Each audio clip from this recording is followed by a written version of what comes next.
नमस्कार, बहुत स्वागत है आपका। आप देख रहे हैं आपकी आवाज और आपके साथ मैं हूं आसिफ शेख। आपकी आवाज में आज हम बात करेंगे जान और जहान पर छा रहे कोरोना के खतरे की। आपको याद होगा, कोरोना के शुरुआती दिनों में लॉकडाउन करने से पहले पीएम मोदी ने कहा था कि जान बचाना जरूरी है, जहान तो बचा ही लेंगे। फिर उन्हें कहना पड़ा कि जान के साथ साथ जहान की भी चिंता करनी पड़ेगी, और अब यही हो रहा है। जान तो खतरे में है ही, हमें जहान यानी कि अर्थव्यवस्था भी बचानी पड़ेगी, वरना आर्थिक स्थिति बदतर होते देर नहीं लगेगी। सरकारें श्रम कानूनों में बदलाव कर रही हैं, टैक्सेस बढ़ाए जा रहे हैं, मगर सवाल यह है, क्या इसी से अर्थव्यवस्था पटरी पर लौटेगी? कई सवाल हैं जिनके जवाब जानने की कोशिश करेंगे। एक खास और बड़ा पैनल भी हमारे साथ जुड़ेगा, लेकिन सबसे पहले आइए एक रिपोर्ट देखते हैं।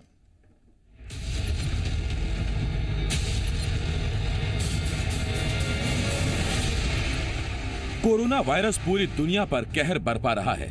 अब तक 24 लाख लोग कोरोना से संक्रमित हो चुके हैं, मगर इससे भी बड़ी बात यह है कि करीब 3.25 लाख लोग कोरोना से अपनी जान गंवा चुके हैं। भारत में स्थिति ठीक तो है, मगर इसे बेहतर नहीं कहा जा सकता। कोरोना के खतरे और दहशत की बानगी ये आंकड़े हैं, मगर जरा ये तस्वीरें देखिए।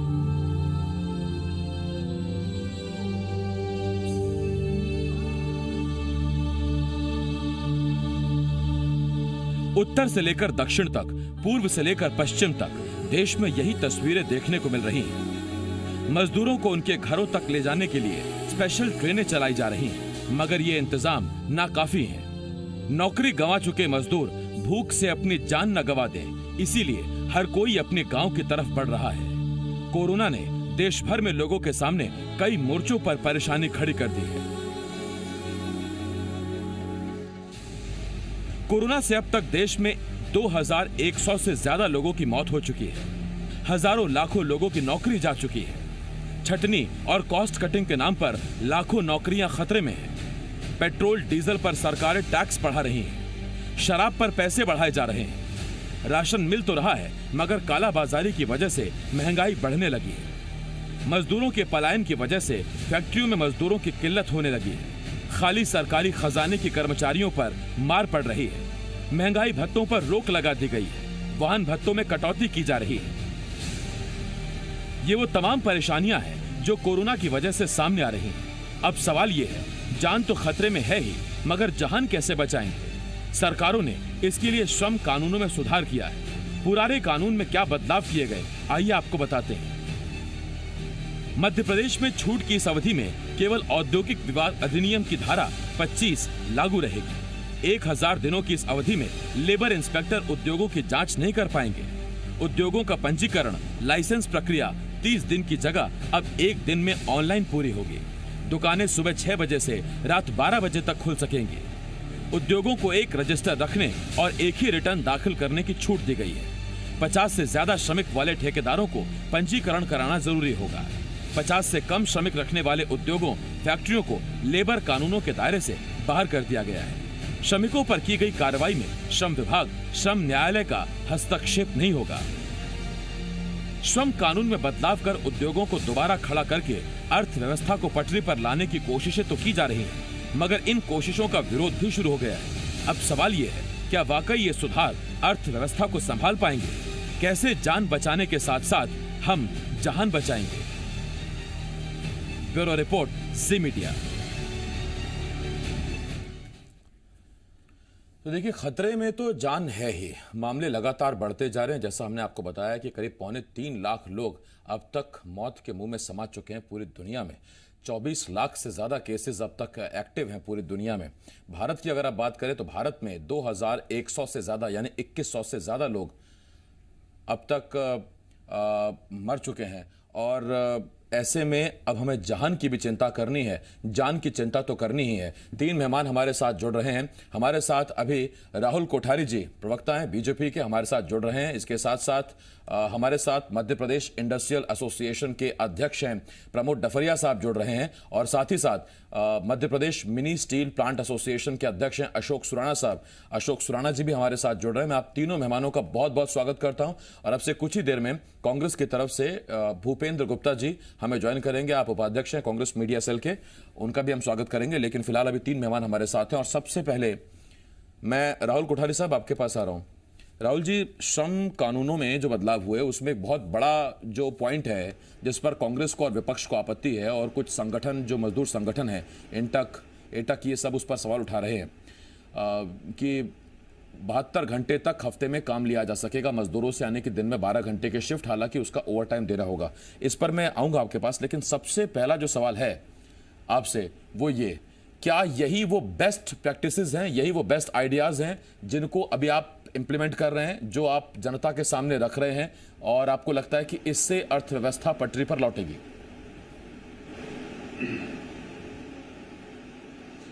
देखिए आसिफ जी, एक बात बहुत साफ है कि जिस तरीके से शिवराज सिंह चौहान जी लगातार 23 मार्च के बाद से कोरोना को कंट्रोल करने के लिए काम कर रहे हैं और जितनी संवेदनाएं उनके अंदर हैं, जितना वो अफसरों से काम करा सकते हैं और जितना मानवीय संवेदनाओं को समझ सकते हैं, उसके हिसाब से लगातार इन सब बातों का परीक्षण करने के बाद एक ऐसा फॉर्मूला निकालकर मध्य प्रदेश पूरे देश में पहला राज्य बना है जिन्होंने इन सब बातों को प्रैक्टिकली नोटेबल बनाया है।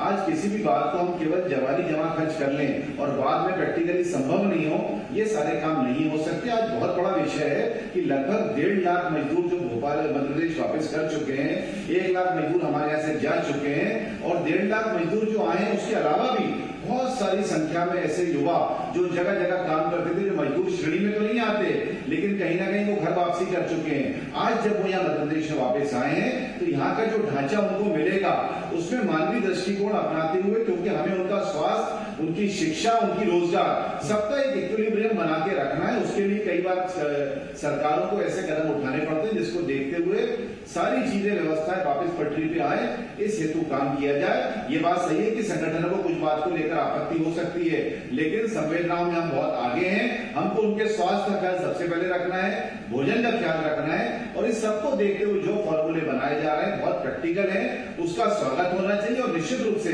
आप जानते हैं कि शिवराज जी ने कोई भी फॉर्मूला बनाने के पहले सारी एसोसिएशन को, सभी इंडस्ट्रीज को इन्वॉल्व किया, सबसे चर्चा करी और उसके बाद जो एक ढांचा बनाया है उस ढांचे की निश्चित रूप से मैं कहूंगा कि बहुत तारीफ देश भर में हुई है। ये बात सही है कि अपने आप में पेंडेमिक से बड़ा खतरा जो है लेबर्स का जो आना जाना है, लेकिन हम कब तक उनको अपनी अपनी जगहों पर बांध के रखेंगे, ये संभव नहीं है। मैं स्वयं मजदूरों का काम भारतीय जनता पार्टी की तरफ से देख रहा हूं, मुझे बड़ी पीड़ा रोज होती है जब मैं देखता हूं, मुझे इंदौर से फोन आता है, बड़वानी से फोन आता है और ऐसे लोग हैं जिनको उनका राज्य लेने के लिए तैयार नहीं है, वो कर्नाटक जाना चाहते हैं, बंगाल जाना चाहते हैं, लेकिन वहां से कोई एप्लीकेशन अलाउ नहीं की जा रही है। लोग जाकर नीमच की बॉर्डर पे, झालावाड़ की बॉर्डर पे राजस्थान में अटक जा रहे हैं। उनकी हम अगर समस्या समझेंगे तो हमें लगता है ये बहुत गंभीर विषय है, क्योंकि असंगठित कामगार जो हैं वो संगठितों से बड़ा अपने आप में समूह है जिनका कोई किसी की जानकारी नहीं है, वो अपने आप काम के लिए निकल जाते हैं। भोपाल जैसी जगह पे लगभग मैं राहुल जी आता हूं आपके पास, लेकिन इस बीच में स्वागत करता हूं भूपेंद्र गुप्ता जी हमारे साथ जुड़ गए हैं, उपाध्यक्ष हैं कांग्रेस मीडिया सेल के। भूपेंद्र जी, आपका बहुत स्वागत है। और राहुल जी, मेरा आपसे एक सवाल, सर एक बहुत छोटा सवाल आम आदमी पूछ रहा है। आप जब सरकार में आए तो उसके बाद कोरोना का चूंकि इफेक्ट था, आपने आते ही सबसे पहले वो महंगाई भत्ता जो कमलनाथ सरकार करके गई थी, बढ़ा कर गई थी, वो कैंसिल किया। हम समझ सकते हैं कि क्योंकि आर्थिक संकट पड़ता, बोझ पड़ता सरकारी खजाने पे। महंगाई भत्ते केंद्र की तरफ से भी लटक गए। फिर हाल की खबर है कि वेतन भत्ते, जो वाहन भत्ते हैं, उनमें कटौती हो रही है। प्राइवेट सेक्टर में कॉस्ट कटिंग के नाम पर, छटनी के नाम पर लाखों नौकरियां चली जा चुकी हैं और नौकरियां जाने वाली हैं। यानी आदमी के पास रोजगार है नहीं, पैसा है नहीं, और पैसा उपार्जन के लिए, पैसा अर्जित करने के लिए अब आप पेट्रोल डीजल की कीमतें बढ़ा रहे हैं, शराब की कीमतें बढ़ा रहे हैं।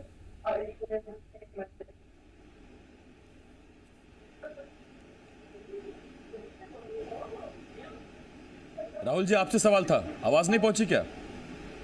हेलो जी आसिफ जी, देखिए बहुत अच्छी बात आपने करी। मेरा आपसे इसमें निवेदन ये है कि जो भारतीय जनता पार्टी की सरकार लगातार 6 साल से दिल्ली में प्रयास कर रही है कि लोगों में स्किल डेवलपमेंट बढ़ना चाहिए। यदि स्किल्ड लेबर हमारे पास होगी तो वो व्यक्ति चाहे महाराष्ट्र के यवतमाल में जाकर काम करे, औरंगाबाद में जाकर काम करे, या मध्य प्रदेश की नीमच में आके काम करे, उसको कहीं भी परेशानी नहीं आने वाली, किसी भी तरह की समस्या संकट नहीं खल होने वाला।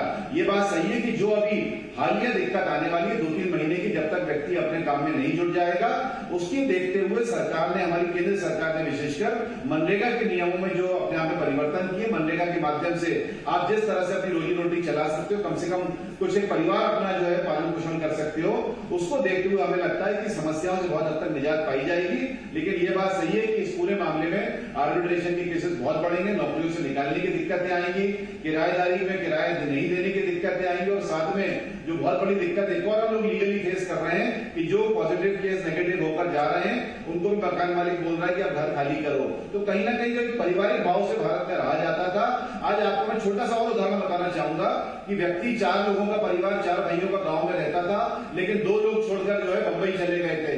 लेकिन बंबई जाने के बाद उन्होंने अपनी प्रॉपर्टी से हिस्सा छोड़ दिया था, उसको बेच दिया था, लेकिन आज जब वो लोग गांव वापस जा रहे हैं तो उनको हे दृष्टि से उन्हीं का परिवार देखेगा, उनकी क्या स्थिति बनेगी, कैसे वो छोटी खेती में अपना गुजारा। ये तो वो चिंताएं हैं जो आप कर रहे हैं। मैं तो आपसे ये पूछ रहा था, खैर मैं इस पर आऊंगा आपके पास, जो मैंने सीधा सवाल पूछा था मैं आऊंगा उस पर राहुल जी आपके पास। भूपेंद्र गुप्ता जी आपके पास आ रहा हूं।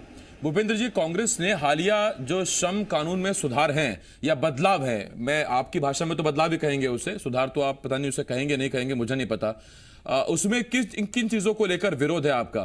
क्योंकि राहुल जी कह भी रहे हैं कि सरकारों ने तमाम संगठनों से बात करके एक बीच का रास्ता निकाला है, वाकई ऐसा है क्या? और आपसे बात हुई थी? आप इसे अगर सुधार कहना चाहते हैं क्या? पहला सवाल मैं आपसे ही कर लेता हूं। नहीं, मैंने इसीलिए कहा कि आप तो सुधार मानेंगे नहीं, तो मैं तो बदलाव कह रहा हूं, बाकी आप माने सुधार या बदलाव। मैं आपसे कह रहा हूं कि अगर किसी भी श्रम कानून में से अगर श्रमिक की सुरक्षा के अगर प्रावधान समाप्त हो जाते हैं तो आप उसे सुधार कहेंगे कि आप उसे जो है बिगाड़ कहेंगे? और किस इंडस्ट्रियलिस्ट से बात हुई है? एक बैठक हुई है जिसमें 3-4 पहचान के लोगों से बात कर ली गई। उस बैठक में लगभग 40 लोग उपस्थित थे और वो वीसी हुई थी, एक वीडियो कॉन्फ्रेंस हुई थी। किसी से बात तक नहीं हुई है उसमें, किसी इंडस्ट्रियलिस्ट से बात ही नहीं की।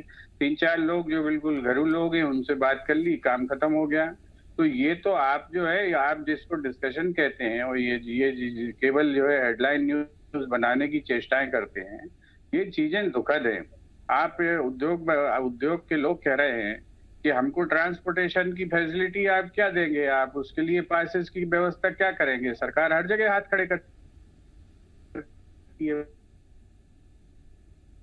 अगर जो है आप उससे कहते हैं कि आप अपने प्रेमाइसेस के अंदर उनके रहने की व्यवस्था कीजिए, तो वो क्या कर सकने में सक्षम है क्या? आज मध्य प्रदेश के उद्योग 15 साल में जो आपने जो उद्योग है, उसके बाद ऐसे कितने उद्योग बचे हैं जो 200-300 कर्मचारियों को अपने इन हाउस रेसिडेंशियल व्यवस्था कर सकें फैक्ट्री के अंदर?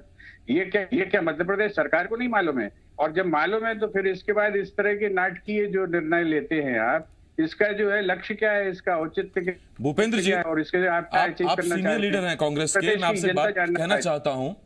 पहली बात तो ये कि हेडलाइन बनाने की ऐसी कोई चेष्टा नहीं है, जो बड़ी खबर है वो हेडलाइन बनेगी, वो चाहे आपके खेमे से हो चाहे राहुल जी के खेमे से हो, पहली बात। दूसरी बात, मैं अभी आपको कह रहा हूं, मैं इन्हें बदलाव कह रहा हूं, आप सुधार समझे, बदलाव समझे, बिगाड़ समझे, वो आपकी सर सोच है।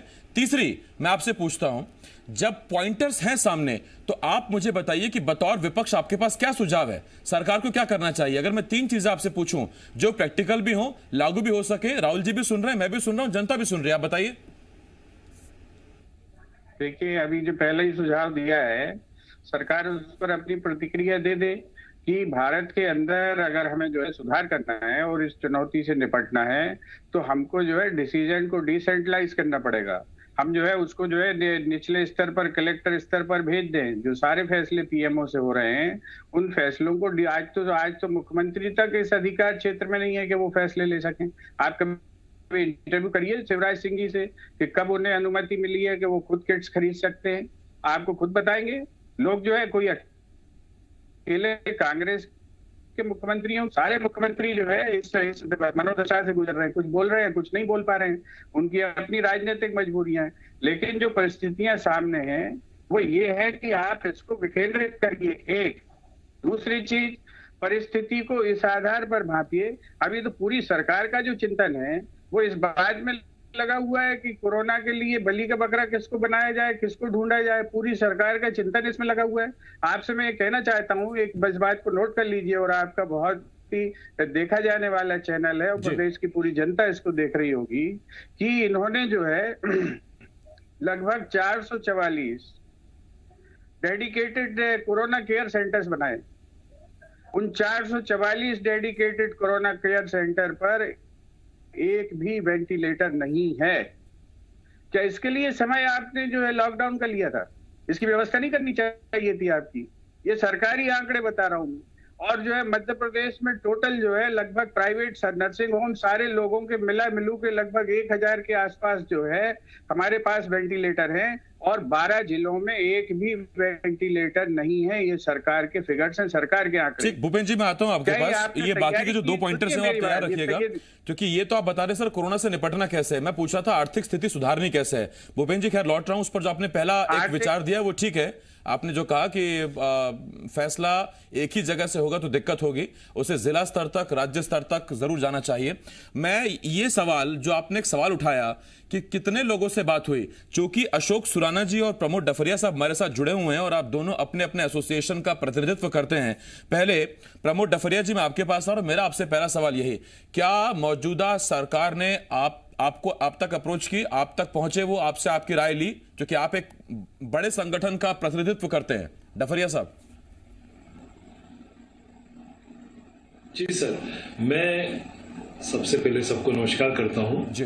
और कोरोना से को राजनीतिक चश्मे से न देखा जाए, ये मैं आपसे निवेदन करता हूं। अगर तराजू के 2 पलड़े लिए जाए, एक पलड़े पर कोरोना को रखा जाए, दूसरे पलड़े पर इकोनॉमी को रखा जाए। सरकार का ध्येय मेरे हिसाब से यह है कि दोनों को बैलेंस करते हुए चले। जहां तक मीटिंग का सवाल है, मैं इस प्रशासन का बहुत आभारी हूं कि उन्होंने जितने डिसीजंस लिए हैं उनमें हम लोगों के साथ में मीटिंग हुई है। बाकायदा हम 2-2, 3-3 घंटे तक एक मीटिंग में एक चीज पे गहन विचार करते गए। उसी के तहत हम लोगों ने 602 यूनिट 602 यूनिट्स को डिस्पैचेस की परमिशन दिलवाई। जो लॉकडाउन हुआ था उस पोजीशन पे जो फैक्ट्रियों पे माल रह गया था वो उसी पोजीशन पे पड़ा रहा। तो गवर्नमेंट प्रशासन ने सबसे पहले हमें 602 यूनिट्स को परमिशन दी कि आप अपना माल डिस्पैच करिए। वो इकोनॉमी को ध्यान में रख के करिए। पेरिशेबल आइटम्स के लिए उन्होंने एक अलग योजना बनाई है, उसके लिए इमीडिएट परमिशन दी जा रही है। कल ही हमारी मीटिंग आदरणीय शंकर जी लालवानी के नेतृत्व में कलेक्टर साहब के साथ में हुई थी, जिसके अंदर यह तय किया गया था कि 140 यूनिट्स 140 यूनिट को उद्योग चालू करने की परमिशन दी गई है। 140 यूनिट्स को to start the business again, उसकी परमिशन दी गई है। वो फेज वाइज होगी। कलेक्टर साहब ने हमसे कहा कि मैं धीरे धीरे आपको परमिशन देते जाऊंगा ताकि उसका असर इंदौर पे क्या पड़ता है हम उसको गहराई से देखेंगे। अगर उसका असर अहमदाबाद सरीका रहा तो हम वापस बैकफुट पे आएंगे, और अगर उसका असर बहुत अच्छा होता है तो हम फ्रंट फुट पे आगे बढ़ते जाएंगे। ये जो आपने बात कही ये बहुत अच्छी बात कही इस लिहाज से, क्योंकि अगर इंदौर लेवल पर जो मध्य प्रदेश में कोरोना का हॉटस्पॉट है, अगर वहां इस तरीके से उद्योगों को संभल कर खोलने की अनुमति धीरे धीरे दी जा रही है, तो बाकी जगहों पर हमें लगता है कि शायद चीजें और बेहतर हो पाएंगी, जहां अभी तक इतने केसेस सामने नहीं आए हैं। भोपाल, इंदौर, उज्जैन में। मैं इस पर आपके पास डफरिया साहब आऊंगा, लेकिन उससे पहले अशोक सुराना साहब, मैं आपके पास आ रहा हूं। और चूंकि आप दोनों ना सिर्फ अध्यक्ष हैं अपने अपने एसोसिएशन के, आप इंडस्ट्रियलिस्ट भी हैं, और ऐसे में आप जानकार एक्सपर्ट्स हैं, मैं आपके पास आऊंगा और वो एक्सपर्ट जो आपकी एक्सपर्टीज है जिसमें, उससे भी संबंधित सवाल पूछूंगा। लेकिन सुराना साहब, भूपेंद्र गुप्ता साहब ने जो सवाल उठाया कि 3 लोगों को बैठाकर मीटिंग कर ली, ज्यादातर लोगों तक नहीं पहुंचा गया, क्या आपको अप्रोच किया गया, आप तक पहुंचे, आप मीटिंग में थे, आपने अपने विचार रखे वहां पर?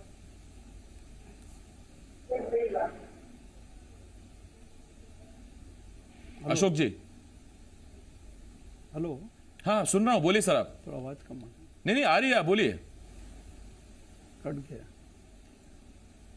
हाँ हेलो जी, अशोक जी बोलिए।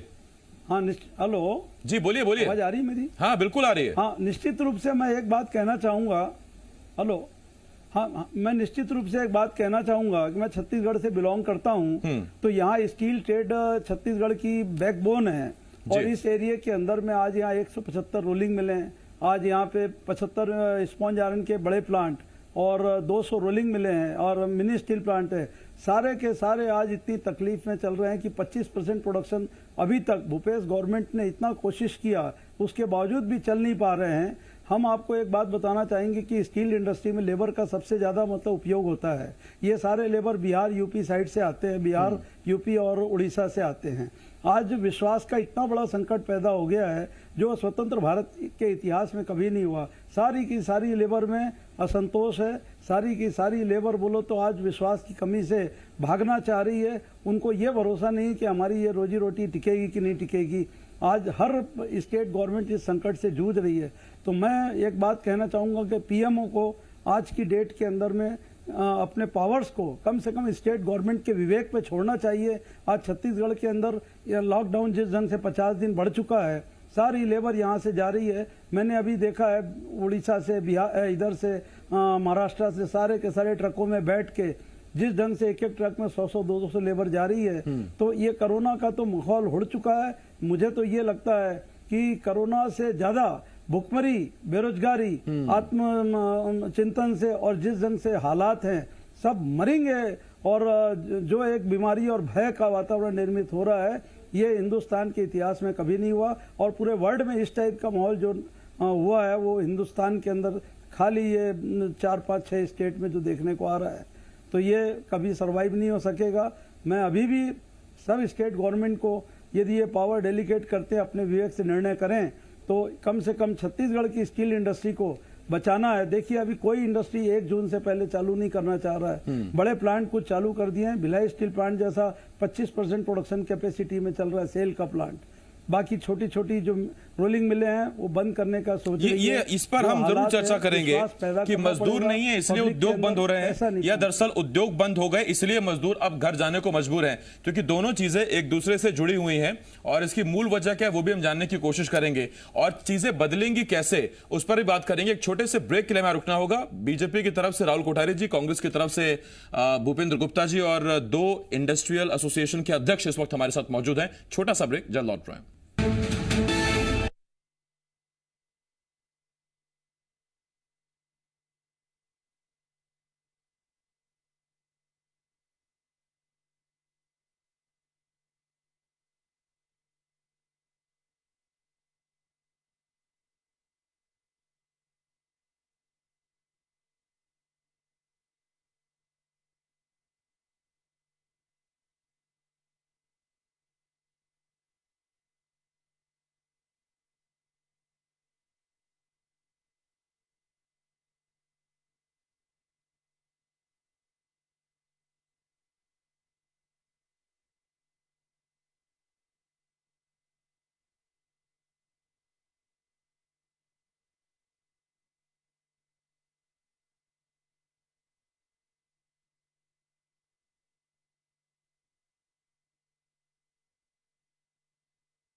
ब्रेक के बाद हाजिर आप देख रहे हैं आपकी आवाज, और आपकी आवाज में आज हम बात कर रहे हैं कोरोना की वजह से देश की अर्थव्यवस्था पटरी से उतर रही है, लेकिन वापस इसे पटरी पर लाने के लिए क्या कदम उठाए जा रहे हैं, उन कदमों से क्या होने वाला है, क्या ये कदम पर्याप्त हैं, काफी हैं, इसी पर हम चर्चा कर रहे हैं। हमारे साथ बीजेपी की तरफ से राहुल कोठारी साहब, कांग्रेस की तरफ से भूपेंद्र गुप्ता जी, इसके साथ साथ प्रमोद डफरिया साहब, आप मध्य प्रदेश इंडस्ट्रियल एसोसिएशन के प्रेसिडेंट हैं, और मिनी स्टील प्लांट एसोसिएशन के अध्यक्ष अशोक सुराना जी हमारे साथ हैं। अशोक जी, चूंकि ब्रेक पर जाने से पहले आपकी बात अधूरी रह गई थी, मैं आपके पास फिर से आ रहा हूं। अशोक जी, हम जानते हैं लॉकडाउन हुआ तो फिर सब कुछ बंद हुआ, उसके बाद फैक्ट्रीज बंद हो गई, मजदूरों ने 1 दिन देखा, 2 दिन देखा, 1 हफ्ते देखा, 10 दिन देखा, और फिर क्षमता अनुसार लोग धीरे धीरे निकलने लगे जब उनको लगा कि नहीं खुलने वाला। ये वजह थी कि फैक्ट्रीज अब तक बंद हैं, या दरअसल चूंकि अब मजदूर नहीं है इसलिए फैक्ट्री बंद है, और फैक्ट्री बंद है तो मजदूर फिर क्या करें?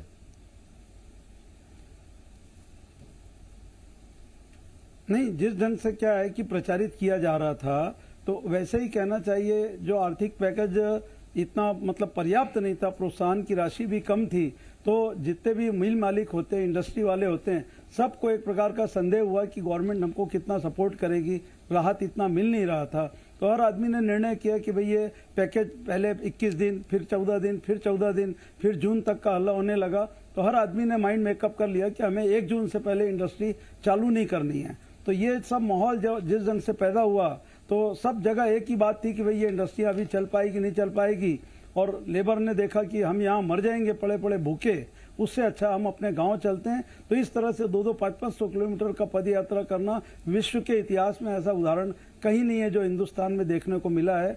भय का वातावरण के वजह से ये लेबर जा रही है, वो देख रही है हम मर जाएंगे तो हमको कोई पहचानने वाला, उठाने वाला नहीं है, तो क्यों ना हम अपने गाँव जाके मरे और कम से कम सुकून की मौत उनको मिले। इस टाइप की भावना जो आ रही है, हर बात में मरना नहीं अशोक जी, गांव जाएंगे, खेती करेंगे, अपना राशन उगाएंगे, खाएंगे, वो इस सोच के साथ जा रहे हैं। खैर, मरना तो कोई नहीं चाहता। और रही बात देखिए इस बात की, तो हम ये कहते हैं कि जब तक उम्मीद है, उम्मीद पर दुनिया कायम है। सुराना जी, मैं लौट रहा हूं आपके पास। प्रमोद साहब, मैं एक बार फिर आपके पास आ रहा हूं, और मेरा आपसे एक सवाल। प्रमोद जी, इस वक्त एक इंडस्ट्रियलिस्ट क्या चाहता है सरकार से, क्योंकि श्रम कानून में कुछ बदलाव किए गए हैं, इसके अलावा आप क्या चाहते हैं सरकार से?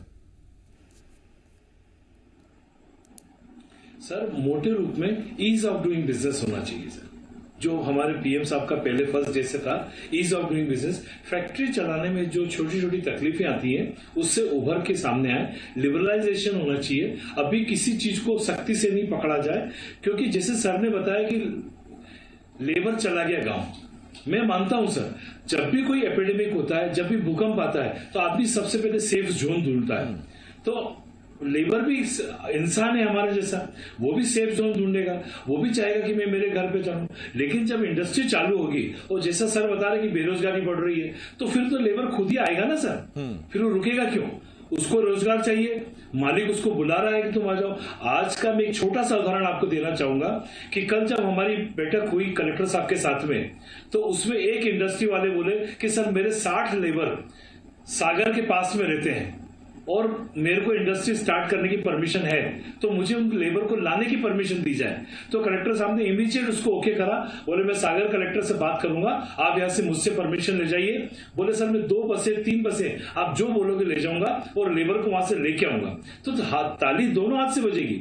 अगर मालिक को लेबर की जरूरत है तो लेबर को भी तो काम की जरूरत है, एम्प्लॉयमेंट की जरूरत है। गांव में उसके पास क्या रखा हुआ है सर? बस गांव में ये है कि पूरी फैमिली है, थोड़े में काम निकाल लेंगे, ये उनकी सोच है। ऐसा कुछ नहीं सर कि शहर में लोग मर रहे हैं। यहाँ पे मैं लोगों ने आपके पास आ रहा हूं प्रमोद जी, लेकिन एक चीज बड़ी अजीब लगी कि जब आपको उसकी जरूरत नहीं थी तो फिर वो इंदौर से सागर पैदल गया। अब जब आपको उसकी जरूरत है, आपसे मेरा मतलब उद्योगपतियों से, जब आपको लेबर की जरूरत है तो फिर आप बसें भिजवा रहे हैं। खैर, इसमें भी फायदा ही है, क्योंकि अगर बसें भिजवा के लेबर अगर आ भी जाए, काम शुरू हो जाए, तो फिर दोनों का फायदा, उद्योगों का भी और लेबर का भी। मैं प्रमोद जी लौट रहा हूं उस पर आपके पास। राहुल कोठारी साहब, मैं आपके पास आ रहा हूं। जानता हूं मैं कि ये केंद्र के स्तर का सवाल है। प्रमोद जी, आता हूं मैं आपके पास। केंद्र के स्तर का सवाल, उसके बावजूद मैं आपसे पूछता हूं कि कांग्रेस के पूर्व अध्यक्ष राहुल गांधी ने अभी कुछ दिन पहले एक सुझाव दिया। उन्होंने कहा कि देश में यही वक्त है जब देश को एक बड़ा आर्थिक औद्योगिक पैकेज चाहिए। तो आपने किस बुरे वक्त के लिए वो पैसा बचा कर रखा हुआ है?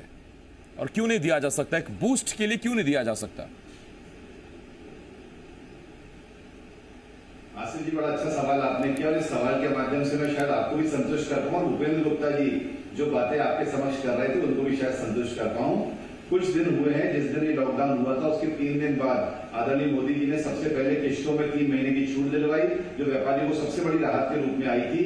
उसके बाद 1 लाख करोड़ का TNTRO प्रोजेक्ट का जो वहां फंड दिया गया, जो रिजर्व बैंक के माध्यम से बैंकों को दिया गया, जिसके माध्यम से पैसा उन कंपनियों को जिनकी पहले से रेटिंग AA, AA या AAA थी, उनको 1 लाख करोड़ का फंड सेंट्रल गवर्नमेंट ने दिया। जिसको मैं आपको एक और बताना चाहूंगा बात कि जो 10.5% का बिजनेस का लोन चलता है उसकी एवज में केवल 7.5% पे सारा लोन दिया जा रहा है। तीसरी एक और बात बताना चाहूंगा कि 50,000 करोड़ का फंड केवल उन कंपनीज के लिए जो फाइनेंस करती हैं उनको वहां पर देने के लिए, आगे बढ़ाने के लिए दिया गया। ये सारा काम 1.5 लाख करोड़ का तो डायरेक्टली किया गया। उसके बाद लाखों करोड़ रुपए की छूट के प्रावधान किए गए, टैक्सेशन में छूट दी गई है, आपको टैक्स भरने की मियाद बढ़ा दी गई है, अक्टूबर तक ले गए हैं, कई जगह सितंबर तक ले गए और कुछ जगह पे जो है 3 महीने किस्तों का मामला बढ़ाया गया है। इतने सारे प्रावधान करने के बाद अगर कांग्रेस पार्टी उनको स्टडी करे बिना केवल 2 अर्थशास्त्रियों से बात करके अपना समय और देश का समय बर्बाद करेंगे तो इनको जवाब वही मिलेगा जो अभी जवाब डफरिया जी ने कांग्रेस पार्टी को दिया। डफरिया जी ने साफ बता दी कि आपने कहा केंद्र ने उद्योगों को इतनी राहत दी। अब मध्य प्रदेश का आम नागरिक, राहुल जी आप ही से पूछ रहा हूं, मध्य प्रदेश का आम नागरिक अब आपसे पूछ रहा है कि आप मध्य प्रदेश में पेट्रोल, डीजल, शराब पर पैसे तो नहीं बढ़ाने वाले ना? वो भी आपसे राहत मांग रहा है और वो छूट नहीं मांग रहा है, वो तो कह रहा है जितने रेट हैं उतने स्टेबल रखिए, क्योंकि सैलरी नहीं आ रही है, इंसेंटिव नहीं मिल रहा है, इंक्रीमेंट नहीं हो पा रहा लोगों का।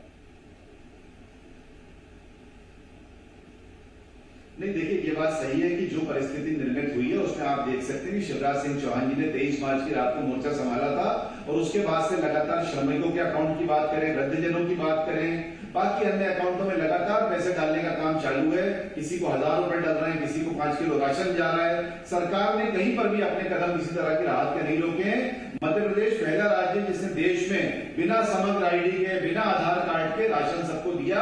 इसके लिए सरकार पर बात आएगी तो सरकार ने कहा हम पैसा चुकाएंगे। ये मानवीय मूल्यों की लड़ाई चल रही है। आज जो अशोक जी बात कर रहे थे उसमें ये बात समझना पड़ेगा कि उद्योग क्यों मजबूर हो रहे हैं। मैं आपको बहुत गहन बात बताना चाहूंगा आसिफ जी, मैंने आपको भिजवाया भी है।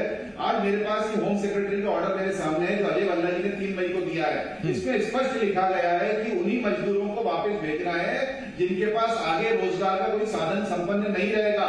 जिन लोगों की संभावना रोजगार में वापस लगने की है उनको कृपया करके सरकारें वापस ना भेजें, उनकी वहीं पर काउंसलिंग करें। लेकिन काउंसलिंग करेगा कौन? आज छत्तीसगढ़ की जो व्यथा बताई अभी अशोक जी ने, वो व्यथा इसलिए है कि अपनी पीठ थपथपाने के लिए छत्तीसगढ़ सरकार ने सब पूरे देश में बताया कि हमारे यहाँ केसेस नहीं है और बाद में जब केसेस निकल कर आए तो कटघोरा जैसी जगह में कटोरा भर भर के केसेस निकल कर आ रहे हैं। तो हमारा कहना है कि जो भारतीय जनता पार्टी सरकार ने मध्य प्रदेश में काम किया है, हमने इस बात को नहीं देखा कि केसेस कहां ज्यादा आ रहे हैं, कहां कम आ रहे हैं, लेकिन हमारी रीचेबिलिटी टेस्ट की नीचे तक गई है।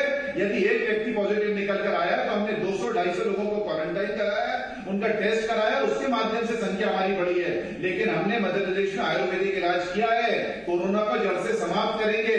मेरा आपसे साफ निवेदन है कि हम लोग बहुत जल्दी उभर के इस चीज से आएंगे। लेकिन बाकी राज्य जो आज टेस्ट नहीं कर रहे, जो बातों को छुपा रहे हैं, बंगाल जैसी हरकतें कर रहे हैं, इनको बाद में भीषण परेशानी भुगतना पड़ेगी। और हम लोग मानवीय दृष्टिकोण अपनाने वाले लोग हैं। फैक्ट्री मालिक को जो मदद की जरूरत पड़ेगी वो भी करेंगे, मजदूरों को जो सहायता करने की जरूरत पड़ेगी, श्रमिकों को पड़ेगी, उसके प्रावधान भी आपने देखा लगातार किए। और मंडी में भी आसिफ जी आखिरी बात करूंगा, किसान बहुत बड़ा विशेष देश में है। किसानों के मामले में आपने देखा लाखों टन खरीदी हो गई, लेकिन अभी तक कहीं पर भी एक आवाज नहीं आई है।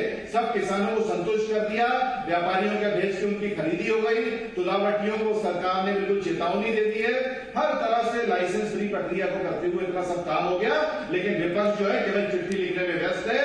ये भूपेंद्र दुबे जी और उनकी पार्टी के लोग जो है, कमलनाथ जी, दिग्विजय सिंह जी, केवल चिट्ठी लिख के सरकार को बर्बाद करते हैं, समय बर्बाद करते हैं और चिट्ठियां लिखते हैं उन पर, अतिथि शिक्षकों पर और साथ में किसानों पर, जिनकी इन्होंने कभी चिंता नहीं की। ठीक, राहुल जी मैं लौट रहा हूं आपके पास। भूपेंद्र गुप्ता जी आपके पास आ रहा हूं। ये किस तरह का आर्थिक पैकेज आप सरकार से चाहते हैं और आपको क्यों लगता है कि इस आर्थिक पैकेज की वजह से उद्योग को बूस्ट मिलेगा? और तीसरी बात, आपको लगता है कि वाकई अभी हम इस लेवल पर आ गए कि मरता क्या ना करता वाली कहावत, यानी कि हमको आर्थिक पैकेज के बिना हम बूस्ट नहीं दे पाएंगे अर्थव्यवस्था को? आप तो खुद ही सारी बात कह रहे हैं, इसमें अब कहने कुछ बचे नहीं। मेरे दो सवाल है सीधे सीधे आपसे। बात तो सुन लीजिए मेरी। आपने तो पूरा इंटरव्यू ले लिया भैया का, मुझे भी कहने दीजिए। तो ये जो सुराना जी ने कहा है उस चीज की एनालिसिस करिए। उन्होंने जो है आपको पूरी बारीक। राहुल जी एक मिनट, राहुल जी एक मिनट प्लीज। अपना ज्ञान आप दे चुके, थोड़ा शांति। राहुल जी देखिए, आप समझिए आजकल क्या है कि स्काइप और बाकी जरियों से हम लाइव करते हैं, उसमें फिर ऑडियो का बहुत दिक्कत रहता है, तो प्लीज एक एक करके बोलेंगे, सब सुन पाएंगे। भूपेंद्र जी बहुत आपका धन्यवाद। सुराना जी ने जो बात की है वो उद्योग की वास्तविकता है, और इस वास्तविकता को सरकार समझने से इनकार करना चाहती है। मजदूरों को आपने 45 दिन रोका, होल्ड किया। आपने 3 साइकिल टर्मिनेट की, कोरोना की 14 दिन की एक साइकिल होती है, और आपने जो है 45 दिन के बाद उनको जो है घर जाने के लिए बात करी। क्यों?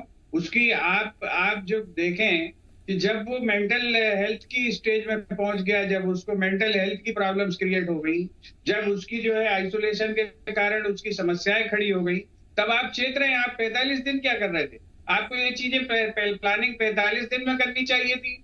आप उद्योगपति से कह रहे हैं कि आप जो है इसको 3 महीने का वेतन दीजिए। आप उद्योग को क्या दे रहे हैं? आप तो बिजली का बिल भी माफ नहीं कर रहे हैं।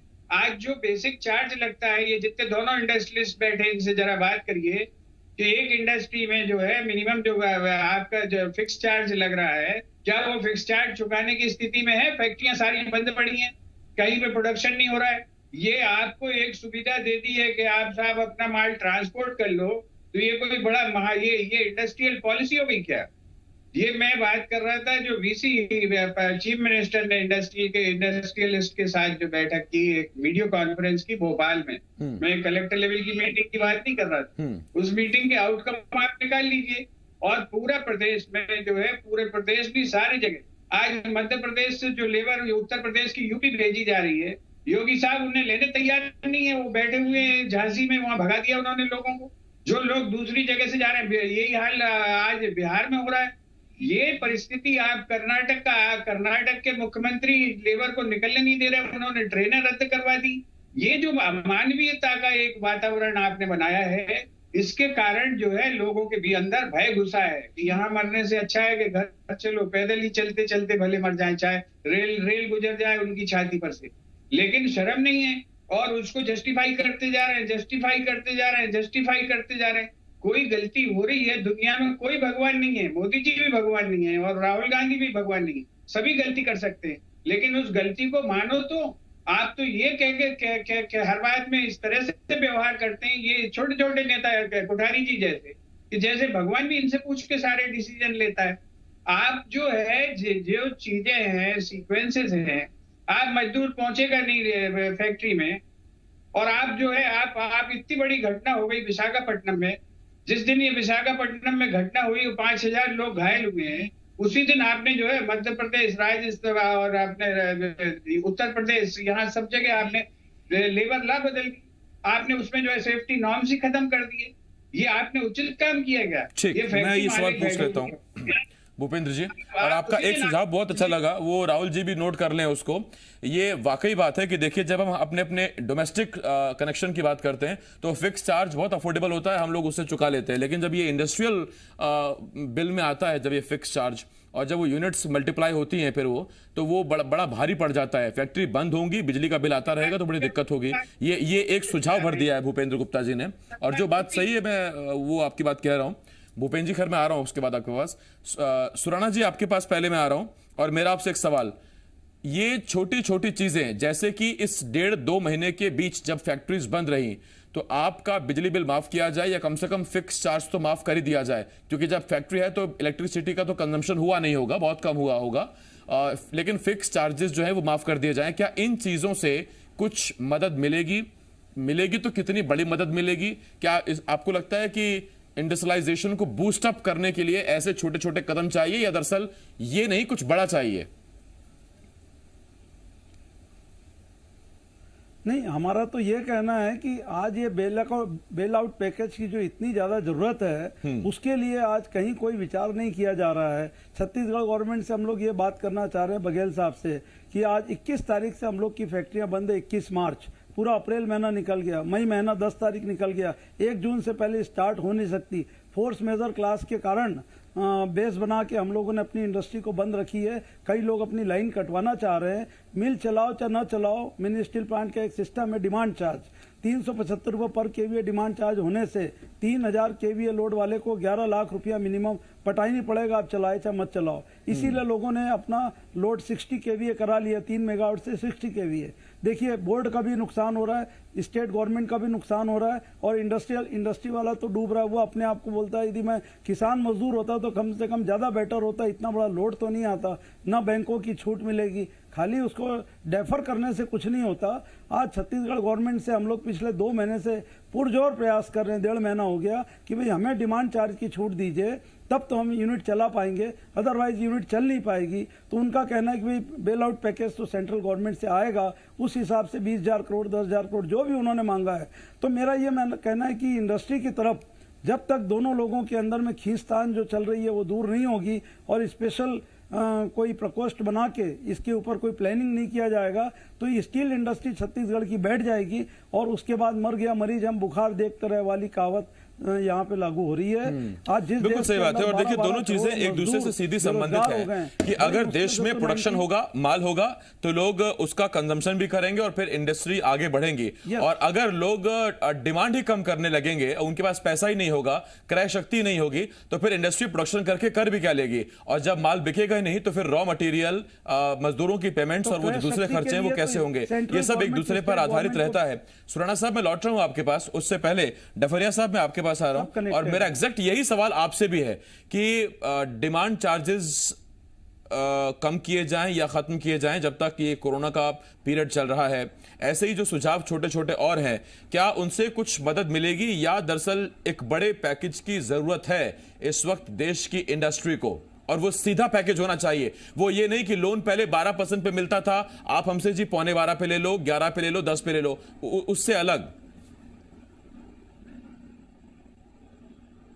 सर, जिस तरह के एक दुर्बल आदमी समाज को कंट्रीब्यूट नहीं कर सकता है, उसी तरह से कमजोर इंडस्ट्री देश को कंट्रीब्यूट नहीं कर पाएगी। ठीक, मेरा स्पष्ट मानना है कि इंडस्ट्री को तो आपको स्ट्रेंथ देनी ही पड़ेगी सर। भले आप आज देके कल उनको किसी और तरीके से पैसे वापस ले लो आप, बट एज ऑन टूडे, जैसे पेशेंट अगर बीमार है तो उसको आज तो आपको विटामिन की और गोलियां ताकत की देनी पड़ेगी। The moment industry is having strength, तो डेफिनेटली हम लोग चाहते हैं हम देश के साथ खड़े रहें और देश को इस विकराल अवस्था में हम साथ में रहेंगे तो ही तो देश रहेगा। देश है तो हम हैं सर, और नहीं हम अगर देश ही नहीं रहेगा तो हम क्या रहेंगे, हम क्या करेंगे? तो इंडस्ट्री एक गवर्नमेंट की तरफ जरूर दिख रही है, जैसे कि इलेक्ट्रिक छोटे छोटे तो कुछ करें सर। ये हमारी भी रिक्वेस्ट पेंडिंग में है सीएम हाउस में कि बिजली पे एक्चुअल कंजम्पशन पे पैसा लिया जाए। सेकंड, हमने लेबर के लिए दिया हुआ है कि 33% हम लोग देने को तैयार है, 33% स्टेट गवर्नमेंट दे, 33% ESIC से जो इतना पैसा पड़ा हुआ है उस पे से दे। एक मेरा सुझाव था कि GST नहीं लिया जाए इस साल, पूरे साल GST SGST स्टेट गवर्नमेंट का, और वो ही GST वो वर्क करेगी as a working capital to the industry, और वो अगले साल वापस पूरा GST ले लिया जाए। तो ये हमने भी कुछ सुझाव दिए हैं एंड वी होप कि गवर्नमेंट उसमें कुछ करेगी। पर सर, एक चीज में हम बहुत आशान्वित हैं कि जिस समय इंडस्ट्री चालू होगी उसका प्रोडक्शन होगा और वो बिकना शुरू इसलिए होगा कि ये देश 130 करोड़ लोगों का देश है। यहाँ की इनहेरेंट रिक्वायरमेंट इतनी है कि 100 अगर होटलें खुलेगी तो 100 चलेगी, 200 खुलेगी तो 200 चलेगी।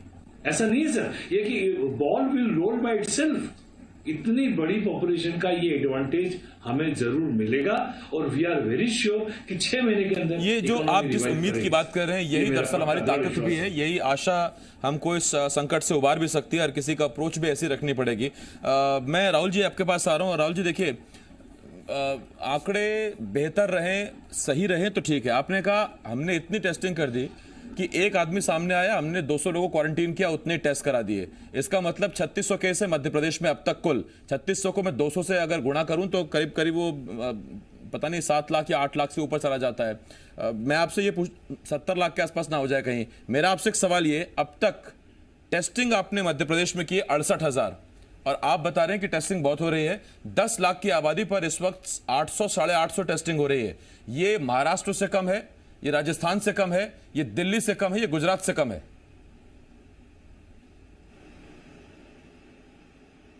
देखिए आसिफ जी, मैं बताऊं आपको जो मूल बात है सबसे बड़ी कि मध्य प्रदेश में जब ये सारा मामला शांत चल रहा था, उसके बाद जमातियों का जो असर दिखना शुरू हुआ, जमातियों से स्वास्थ्य कर्मी पे गया, स्वास्थ्य कर्मियों से पुलिस वालों पे गया, ये सारी जो चेन हुई है, इसको देखते हुए सरकार इनके पीछे पीछे जरूर रही है और उस पर हमने बेहतर तरीके से काम किया। नहीं तो क्या राहुल जी जमाती महाराष्ट्र नहीं गए, क्या जमाती राजस्थान नहीं गए, क्या जमाती गुजरात नहीं गए? हर जगह गए ना, उनके यहाँ टेस्टिंग है, आपके यहाँ क्यों नहीं? और यहाँ राहुल जी, यहाँ दरअसल बात यह है कि यहाँ कमल का झंडा इधर भी है, दिल्ली में भी है, तो कोई दिक्कत तो होनी नहीं चाहिए। नहीं देखिए, दिक्कत होने का तो प्रश्न नहीं होता। आज हमारी पूरी मध्य प्रदेश की स्थिति जो है, हम एक समय हम इंडिया में टॉप 3 पर थे, आज हम 6ठे स्थान पर नीचे आए, उसका कारण है। और अगर मैं बात करूं, मैं कांग्रेस भाजपा की बात नहीं करना चाहता, आपने बहुत गंभीर विषय रखा है, विषय पूरा गंभीर चल रहा है, लेकिन जिस तरीके से पूरा मामला चला है उसमें मध्य प्रदेश ने कंट्रोल नहीं किया, ये आप कहीं से भी नहीं कह सकते। हम लोगों ने लगातार इस पर मेहनत से काम किया है, लगातार वेंटिलेटर की बात भूपेंद्र जी कह रहे थे, मुझे लगता है मुझे संख्या इनको भिजवानी पड़ेगी, इसको ऑक्सीजन सिलेंडर की संख्या भिजवानी पड़ेगी, इनको बेड्स की संख्या भिजवानी पड़ेगी।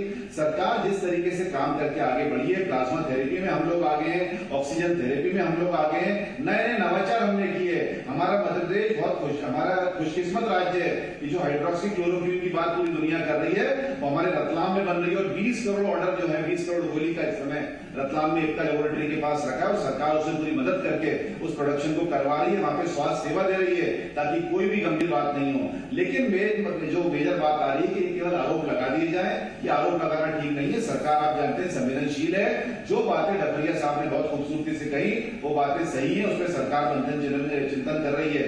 लेकिन फिर भी आप जानते हैं कि सरकार की अपनी एक सीमाएं होती हैं। राज्य सरकार केंद्र सरकार पर निर्भर करती है, केंद्र सरकार नीति बनाने वाली एजेंसियों पर निर्भर करती है। तो लगातार जो बेहतर हो सकता था, जो मैंने आपको TRTR के माध्यम से दिलाया, ये 50 लाख करोड़ के बारे में बताया, ये सारी चीजें लगातार की जा रही है। बिजली वाला मामला अपने आप में निश्चित रूप से गंभीर विषय है, लेकिन विद्युत नियामक आयोग जो है इस बारे में पूरा निर्णय लेगा, उसका हम इंतजार कर रहे हैं। लेकिन इसके अलावा भी बहुत सारी रिलीफ लगातार दी जा रही है।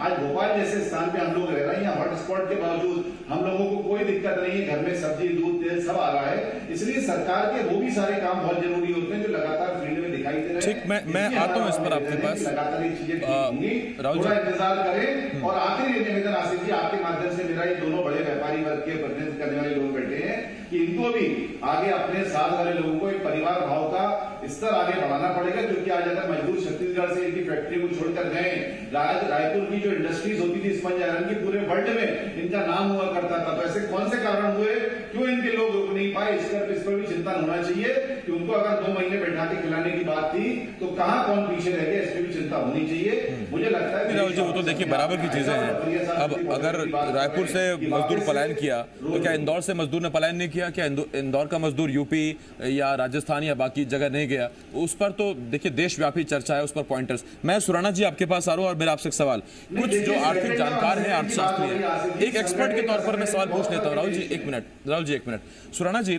कुछ एक्सपर्ट्स या कुछ जो अर्थ जानकार है, अर्थशास्त्री हैं, उन्होंने एक बात कही। उन्होंने कहा कि दरअसल शुरुआत में एक चूक हो गई, एक भूल हो गई, और वो भूल ये थी कि जब हमारे पास देश में केसेस आने शुरू हुए थे तो जिस जिस जगह से केसेस आ रहे थे, आप उस तहसील को, उस इलाके को, उस जिले को आप कंटेनमेंट जोन घोषित करते, उसको सील कर देते। बाकी जगह देश में एहतियात के साथ आप इंडस्ट्रीज को चलने दे देते, ताकि वो साइकिल बना रहता कि जहां जहां ठीक हो रहा है वहां इंडस्ट्री खोल दीजिए। अगर आपको बिस्किट या सीमेंट आपको इस राज्य से नहीं मिल रहा तो उस राज्य में कोरोना केसेस कम है, वहां से आ जाएगा। क्या ये एक बेहतर तरीका हो सकता था? बिल्कुल। ये जो आपने बात कही ना, चारों तरफ देश में यही बात हो रही है कि जिस दिन से इन्होंने लॉकडाउन किया, कम से कम 5 दिन का टाइम दे दिया होता तो सब कम से कम ये लेबर भी अपनी अपनी जगह चले जाते हैं। मगर आज जो रेड जोन ग्रीन जोन इस टाइप से जो डिवाइड किया गया, तो आज छत्तीसगढ़ के अंदर यदि मान लो कोई रॉ मटेरियल की बहुतायत है, अब हमें उसको महाराष्ट्र भेजना है, दिल्ली भेजना है, कोलकाता भेजना है, भेज नहीं सकते, सब जोन अलग अलग हो गए, कहीं पे माल ज्यादा है तो कहीं माल नहीं है। इस तरह से क्या आर्थिक पहलू का जो ध्यान नहीं रखा गया, सारे देश में मिसमैच हो गई, कोई प्लानिंग नहीं रही और आज उसका खामियाजा इतना भुगतना पड़ रहा है कि 12 करोड़ बेरोजगार की दर बढ़ते जा रही है और ये हालात संभलने में हो सकता है साल भर भी लगे, 6 महीना भी लगे। इसलिए मेरे मोदी जी से और स्टेट गवर्नमेंट से सबसे गुजारिश है कि पूर्वाग्रह को त्याग करते हुए, पार्टी पॉलिटिक्स न करते हुए, देखिए पार्टी पॉलिटिक्स नहीं चलेगी इसमें देश के लिए सोचना पड़ेगा। वक्त मेरे पास खत्म हो गया। सुराना साहब बहुत बहुत शुक्रिया, आप हमारे साथ जुड़े। डफरिया साहब आपका बहुत शुक्रिया। और भूपेंद्र गुप्ता जी का स्काइप कनेक्शन हमसे कट गया, उनसे बातचीत नहीं हो पाई। आखिर में उनसे मैं सवाल का जवाब जरूर लेना चाहता था, लेकिन भूपेंद्र गुप्ता जी आपको भी धन्यवाद और राहुल कोठारी साहब आपको भी बहुत बहुत धन्यवाद, आप हमारे साथ जुड़े। यहां हमें एक छोटे से ब्रेक के लिए रुकना होगा, लेकिन ब्रेक पर जाने से पहले देखिए जो हम चर्चा कर रहे थे वो बात यही है कि क्या इंडस्ट्रीज को अभी आप छोटी छोटी राहत दें कुछ अलग अलग, उससे वहां उसको मदद मिलेगी, वो एक बार फिर इंडस्ट्रीज खड़ी हो सकेंगी, या दरअसल जैसा राहुल गांधी ने कहा या कुछ अर्थशास्त्री कह रहे हैं कि जब तक आप एक बड़ा पैकेज नहीं देंगे और वो सीधा पैकेज होना चाहिए तब तक बूस्ट नहीं आने वाला। उद्योग शुरू नहीं होंगे तो मजदूर गांव से वापस नहीं लौटेंगे, जब मजदूर वापस नहीं लौटेंगे तो उद्योग कैसे चालू हो जाएंगे। उद्योगों को मजदूरों की जरूरत है, मजदूरों को उद्योगों की जरूरत है, एक दूसरे की जरूरत है, और ऐसे में वो फिर से चीजें शुरू हो सकें उसके लिए जो कदम उठाए जा रहे हैं क्या ये पर्याप्त हैं या नहीं, इसी पर आज हम चर्चा कर रहे थे। एक छोटे से ब्रेक के